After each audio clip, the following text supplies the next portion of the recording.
Est-ce qu'on peut dire Amen ensemble ce soir? Et la Bible nous relate une histoire où la Bible nous parle d'un roi qu'on appelle Ben-Hadad, qui avait une armée très puissante, une armée qui était terrible, une armée qui partout ils allaient remporter des victoires, une armée qui encerclait, une armée qui était très dangereuse lorsqu'elle venait attaquer.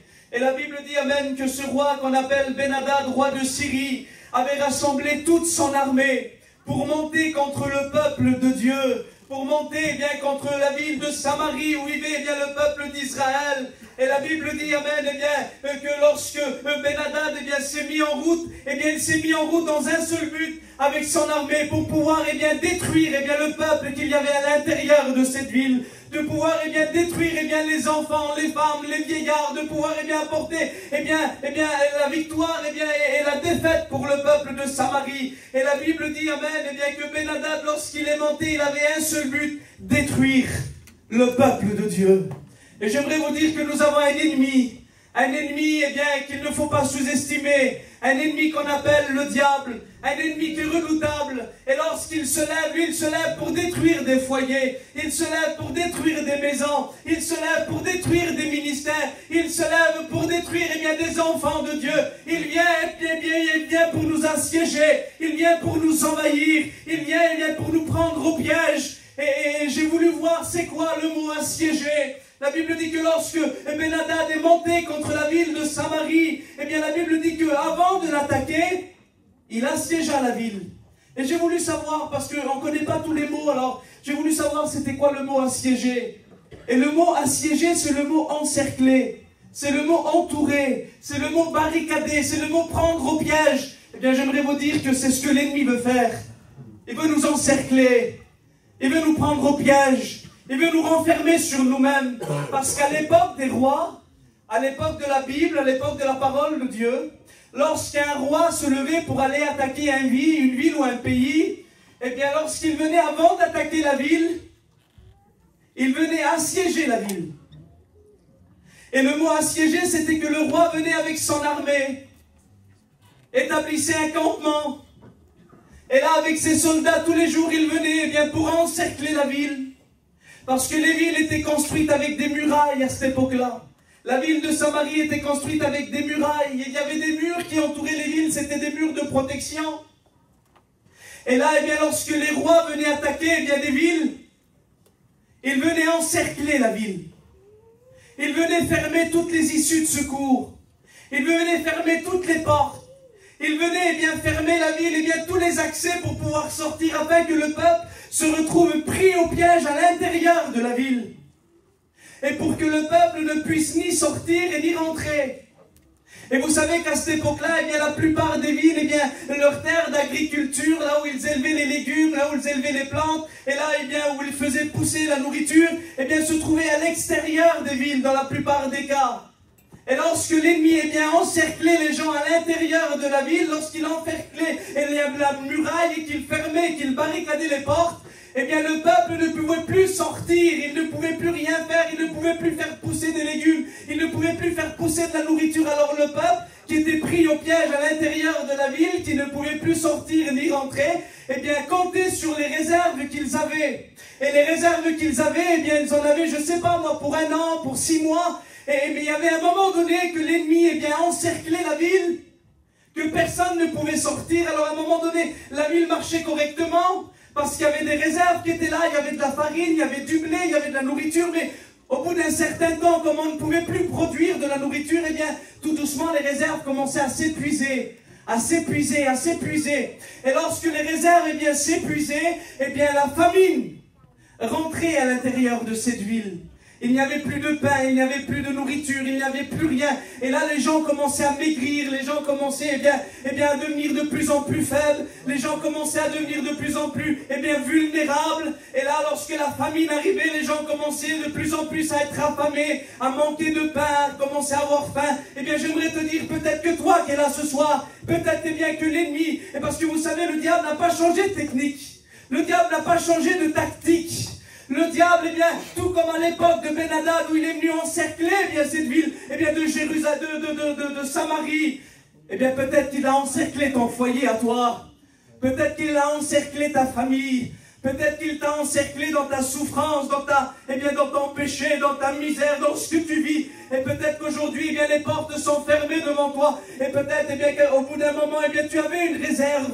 Et tu te disais, mais je vais m'en sortir, je vais y arriver, mais tout doucement, les réserves vont commencer à descendre. Tout doucement, tu as commencé à ressentir la faiblesse dans ton cœur, la faiblesse dans ta vie. Tu es devenu de plus en plus vulnérable, de plus en plus fragile, de plus en plus sensible, et de plus en plus, triste, découragé, angoissé. Et aujourd'hui, tu es là, il n'y a plus de réserve.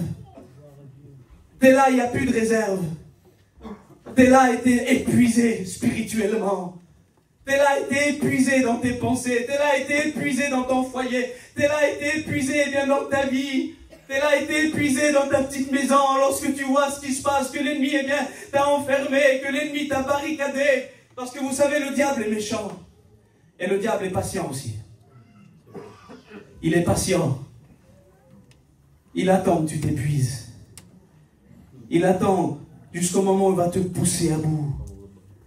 Il attend jusqu'au moment où tu vas craquer. Jusqu'au moment où tu vas tomber par terre. Le diable est patient. Et peut-être que toi qui es là, je ne sais pas ce que tu vis, je ne sais pas ce que tu passes, mais l'ennemi s'est levé peut-être contre toi. Il s'est levé contre ton foyer. C'est peut-être même levé contre ta vie chrétienne. Peut-être même levé contre ton ministère. Peut-être même levé contre tes enfants. Levé contre ta vie avec Dieu. Et il a commencé à t'encercler avec les oppressions, avec les pensées, avec les problèmes de la vie. Et peut-être qu'aujourd'hui ton foyer s'est retrouvé enfermé, barricadé, encerclé par l'ennemi. Et aujourd'hui tu es là, tu es à la réunion, mais tu n'as plus de force. Tu es à bout, tu es en miettes, tu n'y arrives plus, tu n'en peux plus. Toutes les portes sont fermées devant toi.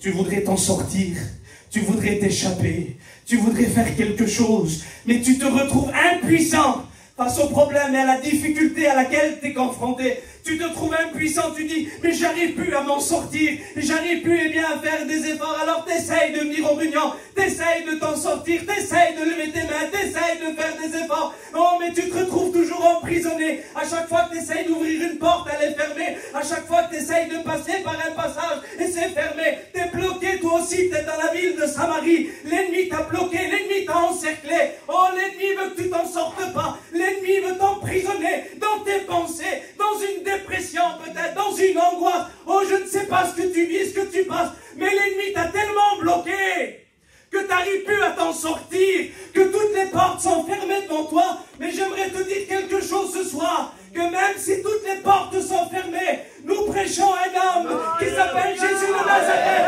Et lui, il a dit, alléluia, je suis la porte. Si quelqu'un entre par moi, il sera sauvé.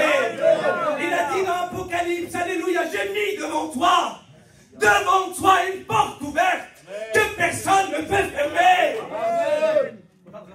La Bible dit qu'il est la porte de l'espérance. Alors même si toutes les portes sont fermées et bloquées, Christ est capable d'ouvrir une porte. Oui, je le crois. Je le crois. Oh, mais vous savez, aujourd'hui, tellement de foyers enfermés dans la ville de Samarie spirituellement, enfermés dans ses pensées, enfermés dans la dépression, enfermés dans les blessures du passé, enfermés dans ce que les gens t'ont fait, enfermés dans ce que les gens t'ont dit, enfermés par la souffrance que tu as vécue, enfermés par le choc émotionnel que tu as vécu un jour, enfermés, tu n'arrives plus à t'en sortir parce que l'ennemi t'a assiégé. L'ennemi t'a assiégé, l'ennemi t'a fait du mal, l'ennemi ne veut pas que tu t'en sortes, il t'a assiégé d'une telle façon. J'aimerais vous dire, mes frères et sœurs, il se passe trop de choses dans nos familles, il se passe trop de choses dans nos foyers, il se passe trop de choses autour de nous. L'ennemi est en train de faire des ravages, l'ennemi est en train de tout détruire, l'ennemi est en train de tout anéantir. Il ne faut pas qu'on reste comme ça, mes frères et sœurs. Il ne faut pas qu'on reste les mains baissées. Il faut qu'on se lève, mes frères et sœurs. Il faut qu'on saisisse la porte de Jésus. Mais des fois, tellement que c'est dur, qu'on n'a même pas la force de se lever et de franchir une porte. Tellement que l'ennemi nous a bloqués. Il y a des situations terribles, vous savez, parce que cette ville, au bout d'un moment, je ne sais pas combien de temps, mais la Bible dit que le siège, eh bien, c'est cet encerclement que Ben-Hadad a pris en piège, le peuple de Samarie, a duré un certain temps. Et là, ils n'avaient plus de réserve, ils n'avaient plus rien. Et là, il va se passer quelque chose de terrible et d'horrible. Il va y avoir une famine dans ce pays-là, dans cette ville-là, à l'intérieur des murs. Ces murs qui étaient barricadés, que personne ne pouvait sortir, rentrer. Il y a une famine qui s'est abattue à l'intérieur. Et c'était tellement terrible. C'était tellement dur. Eh bien, j'aimerais vous dire que des fois, nous, à l'extérieur, les foyers, on les voit bien, on les voit heureux. Parce que ce n'est pas à l'extérieur que ça se passe. C'est à l'intérieur que ça se passe. Gloire à Dieu. Amen. Je me laisse diriger par Dieu, les frères. Amen. Gloire à Dieu. À l'extérieur, on ne voit rien, nous. On ne voit rien. Le foyer, il est heureux, là, il est trop beau, le foyer. Tout va bien. C'est à l'intérieur que ça se passe. C'est à l'intérieur, la famine. C'est à l'intérieur, les problèmes et les difficultés. Nous, on s'arrête à l'extérieur, mais l'Éternel voit l'intérieur. Il voit ce qui se passe à l'intérieur de ton foyer, le Seigneur. Il voit ce qui se passe, que tu n'oses pas dire rien à personne, le Seigneur connaît. Il voit ce qui se passe à l'intérieur. Et la Bible nous relate une histoire qui va se passer à l'intérieur de cette ville pendant la famine. Est-ce que vous voulez le savoir? Une histoire qui m'a choqué lorsque je l'ai lue. Mais je voudrais vous la lire. La Bible dit, amen, qu'à l'intérieur de cette femme, pendant la famine et le siège, la Bible dit qu'il y avait deux femmes qui étaient là. C'était deux copines, deux amies. Qu'elles étaient ensemble, qui vivaient le problème ensemble. Et la Bible dit que tellement que la faim était là, tellement qu'ils avaient maigri, tellement que la famine était là, tellement qu'ils étaient épuisés, tellement qu'ils n'avaient plus de force, qu'ils vont avoir un plan, Seigneur. Et le plan que ces deux femmes vont avoir, c'est que l'une va s'adresser à une femme et elle va dire, écoute, je vous le dis avec mes mots, on n'a plus rien à manger. Alors prends ton fils. Et je voudrais choquer personne ce soir. Prends ton fils. Fais-le cuire. Et on va le manger aujourd'hui. Alors j'imagine cette mère, les frères, prendre son fils, le tuer, le manger, le faire cuire. Imaginez la gravité de la situation. C'était horrible. C'était horrible. J'aimerais vous dire amen, et bien que les situations des fois que nous vivons, tellement que l'ennemi nous oppresse, tellement que l'ennemi nous fait mal, tellement que l'ennemi nous détruit, tellement que l'ennemi nous met des pensées, tellement que l'ennemi, eh bien, il a l'impression qu'il est là, tellement que l'ennemi, eh bien, attaque tous les jours, eh bien, que vous savez ce qu'on se fait. On commence à se dévorer les uns les autres dans nos foyers. La femme, elle dévore son mari. Le mari dévore la femme. À coup de parole, à coup de caractère. Les enfants, ils voient la souffrance du père et de la mère, ils souffrent. Vous avez vu comment on dit, nous, dans notre peuple? T'as vu les hommes là-bas, ils sont mangés? On parle comme ça, nous. Normalement, c'est ils sont battus, mais nous, on dit ils sont mangés. T'as vu le foyer là-bas, il se mange tous les jours. C'est le mot qu'on dit. Parce que tellement que l'ennemi, eh bien, nous fait mal, tellement que l'ennemi nous attaque, et tellement les problèmes que nous vivons, et bien que dans nos foyers, on se dévore les uns les autres.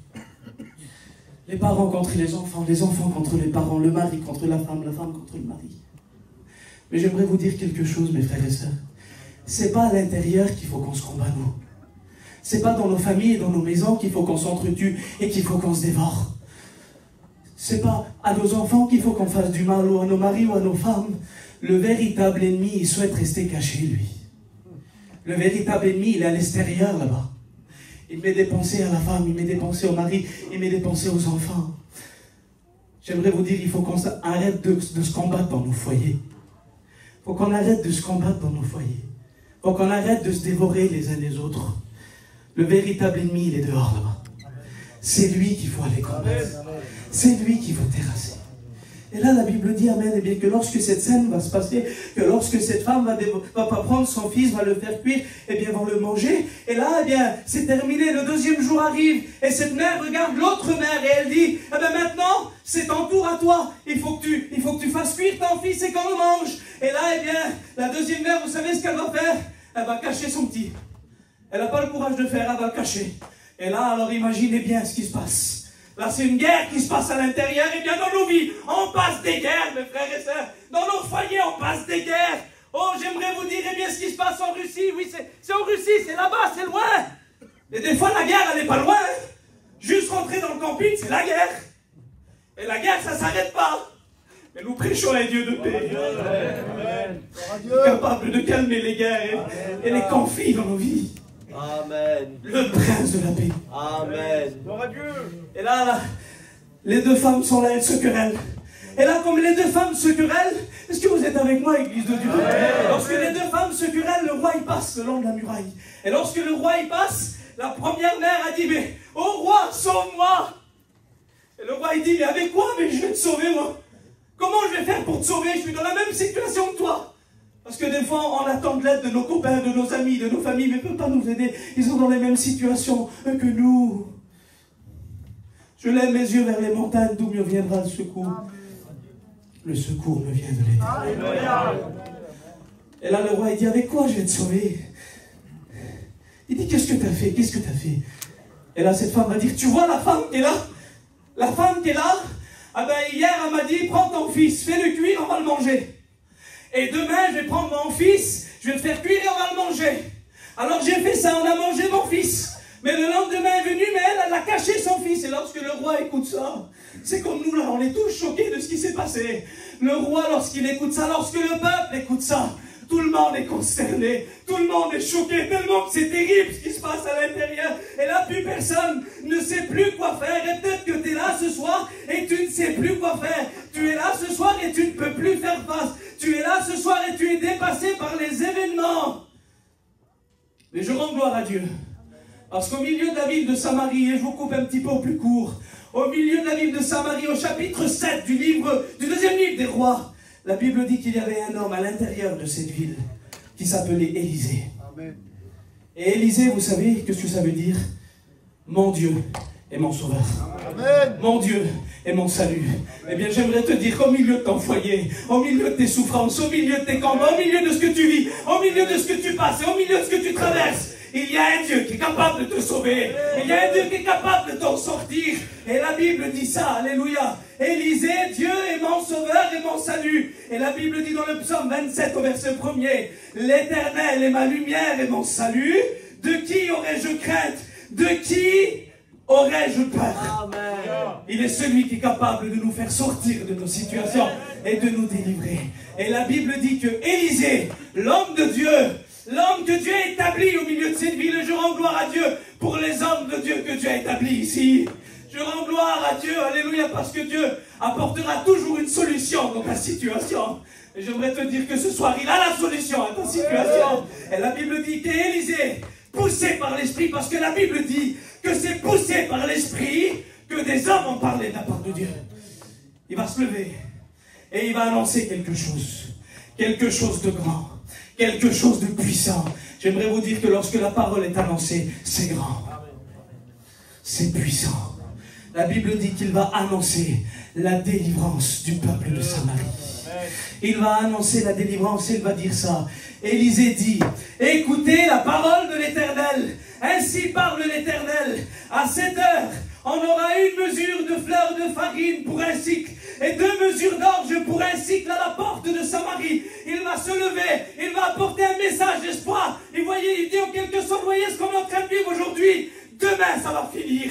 Demain, ça va s'arrêter. Dieu va délivrer son peuple. Et j'aimerais vous dire ce soir qu'avec mes frères serviteurs de Dieu, on est venu vous apporter un message de délivrance.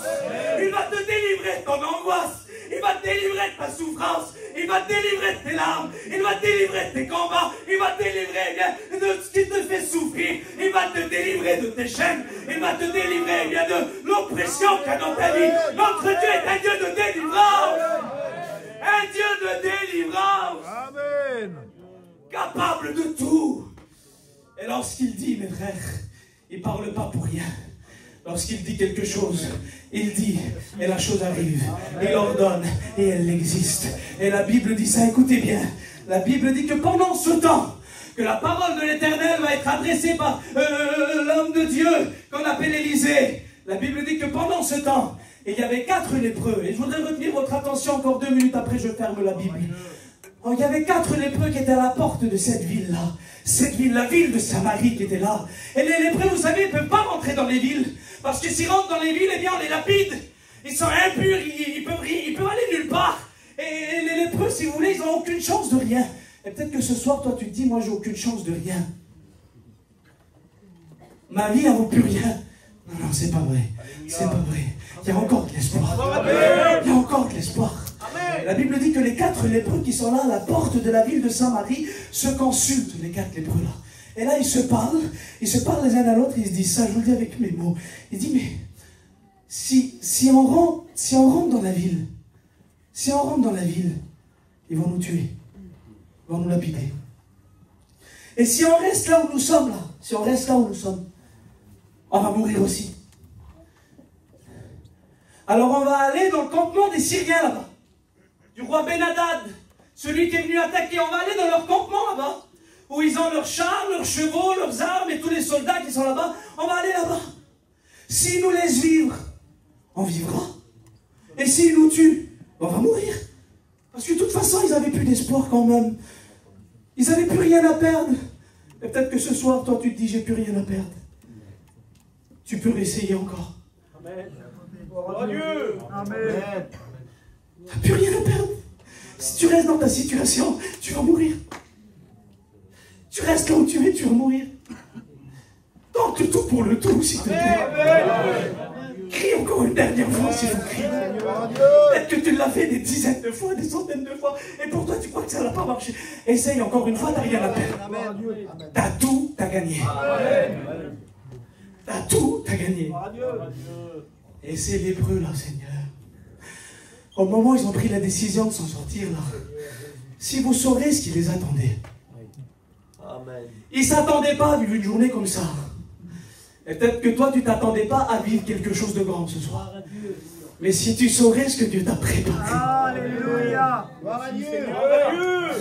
Dieu prépare des moments glorieux pour ceux qui veulent s'en sortir. La Bible dit qu'ils vont se lever au crépuscule, alors dans la nuit, ils ont peur, ils se cachent. Alors il fait encore sombre comme ça.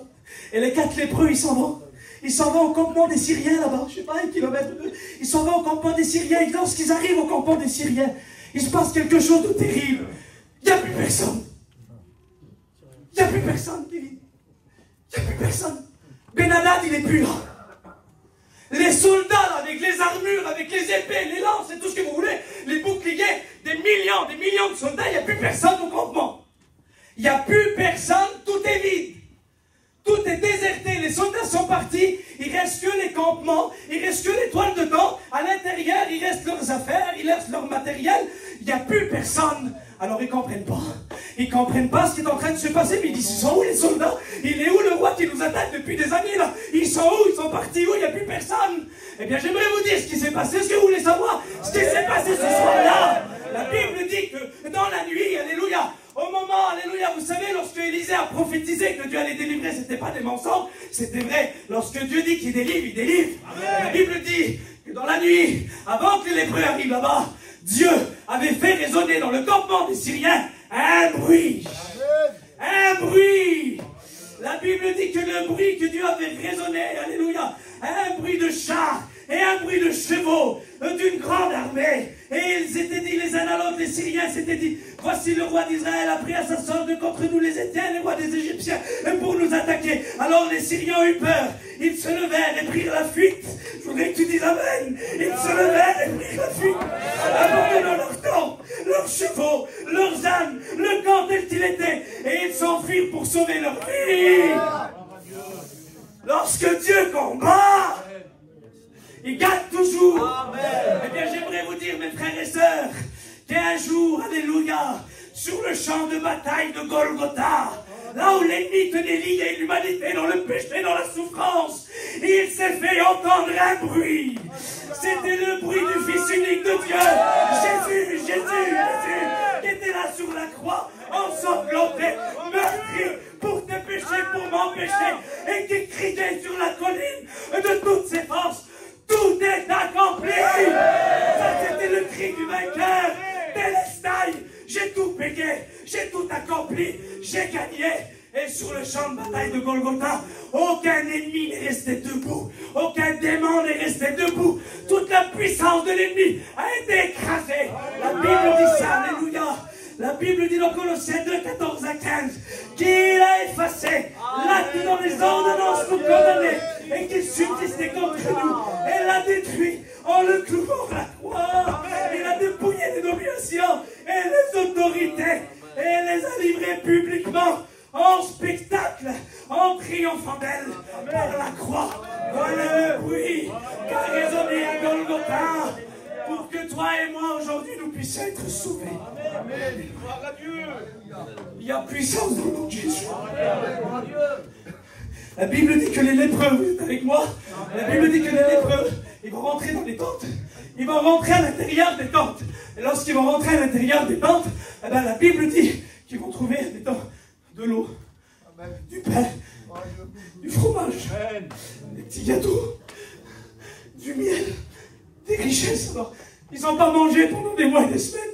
Alors ils vont voir de l'eau, du pain, des gâteaux. Ils n'ont pas mangé depuis des semaines. Mais ce soir, à cause du triomphe de Golgotha, Dieu t'a laissé des richesses. Il t'a laissé des richesses. Il a laissé de l'eau, du pain. Il a laissé du miel, du lait. Il a laissé du blé, de l'orge, du froment. Il a laissé des bénédictions. Il a laissé le baptême du Saint-Esprit après la croix. Il a laissé, alléluia, et bien la puissance de Dieu se manifester pour guérir les malades, délivrer, sauver. Alléluia. Ça, c'est les richesses qui découlent de la croix, qui découlent de l'œuvre salvatrice et du Christ. Alléluia. Oui, il y a des richesses en Dieu que nous allons découvrir ce soir. Et la Bible dit que les 4 lépreux vont rentrer dans une tente, ils vont manger, ils vont boire. Et là, ils vont rentrer dans une deuxième tente. Ils vont manger, ils vont boire quelque chose de terrible. Ils vont porter des richesses. Et là, ils se regardent, les 4 lépreux. Ils se regardent et ils disent, ça va pas ce qu'on fait. Ça va pas ce qu'on fait, c'est pas bien. Là-bas, ils sont en train de mourir. Dans la ville, ils sont en train de mourir, ils ne le savent pas. Aujourd'hui est une journée de bonnes nouvelles. Amen. Je me suis posé la question, mes frères. Pourquoi 4 lépreux et pas 5 et 6 ou 7? Parce que ces 4 lépreux nous représentent les 4 évangiles. C'est qui te relate ta croix? C'est où que tu dis que Christ est mort et ressuscité? Amen. C'est dans l'évangile de Matthieu. C'est dans l'évangile de Marc. C'est dans l'évangile de Luc. Et c'est dans l'évangile de Jean. Ah ben ce soir, on est venu avec les 4 évangiles. Avec l'évangile de Matthieu, de Marc, de Luc et de Jean. Pour te dire, il y a une bonne nouvelle pour toi. Il y a une bonne nouvelle pour tes enfants. Tu vas t'en sortir. Il faudrait qu'on ferme nos yeux. La bonne nouvelle de l'évangile. C'est